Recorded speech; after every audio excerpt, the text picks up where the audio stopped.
We've been playing music since back during the Paleolithic era, 40,000 years ago, with music as therapy documented at least since biblical times. The first such experiment was published in the Journal of the American Medical Association in 1914, Phonograph in Operating Room, as a means of calming and distracting patients from the horror of the situation as they lie awake during surgery. Now that we have anesthesia, music is used to calm nerves before surgery. Normally we use Valium-type drugs like midazolam, sold as Versed, but it can have a variety of side effects, including sometimes making people even more agitated. So this study was performed to see if relaxing music has a greater anxiety-reducing effect than a standard dose of the drug. So they whipped out some Kenny G, and the music worked significantly better than the drug. Lower anxiety scores, lower heart rate, lower blood pressure. Perhaps the first report of any anti-anxiety therapy working not just as good as, but better than benzodiazepine drugs. And the difference in the side effects of relaxing music compared to the drug is obvious. Right? There were none. Soft jazz causes no post-operative hangover. So the researchers suggest we should start using music instead of midazolam. Music may be effective in reducing anxiety and pain in children as well, undergoing minor medical and dental procedures, helping with blood draws, getting their shots, even reducing the pain of spinal taps, though evidently Mozart is powerless against the pain of circumcision. But it doesn't take a randomized controlled trial to demonstrate that listening to music can be relaxing. Tell me something I don't know. OK, this I did not know. If you take someone with a latex allergy and inject their skin with latex, they get a big red angry bump. Right? But if you repeat the test after they've been listening to Mozart for 30 minutes, they develop a much smaller bump.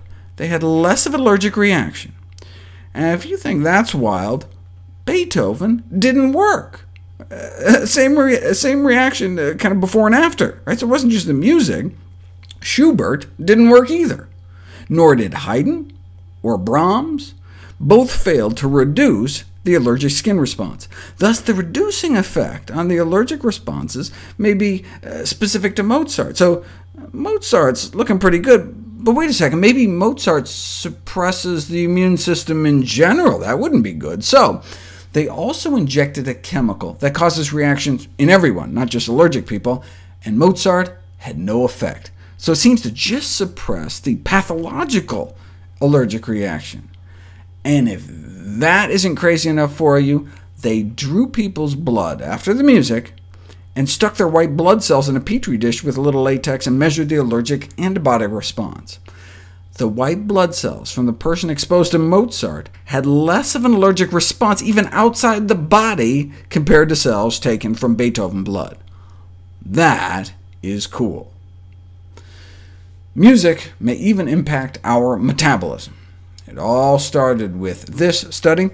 They found that the resting energy expenditure, the resting metabolic rate, the amount of calories burned just lying around, was lower in preemies when they piped in Mozart, which may explain why infants exposed to music put on weight faster, so much so they were able to go home earlier.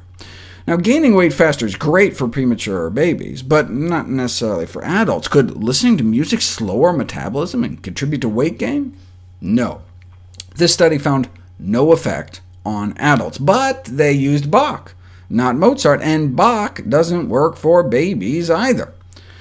A drop in energy expenditure on Mozart, but not on Bach. This would suggest that it may be more of a Mozart-specific effect than a universal music effect. What if you just listen to music of your choice? Does it affect our metabolism or not? We didn't know until now.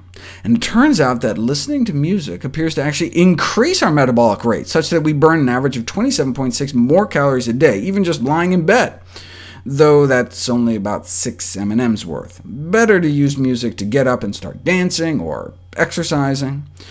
Music can not only improve exercise enjoyment, but performance as well. A way to improve athletic performance that's legal. Male bodybuilders may be less enthused by this effect, though. After listening to music for just 30 minutes, testosterone levels drop 14% in young men and go up 21% in young women. All kinds of music, or just some types of music.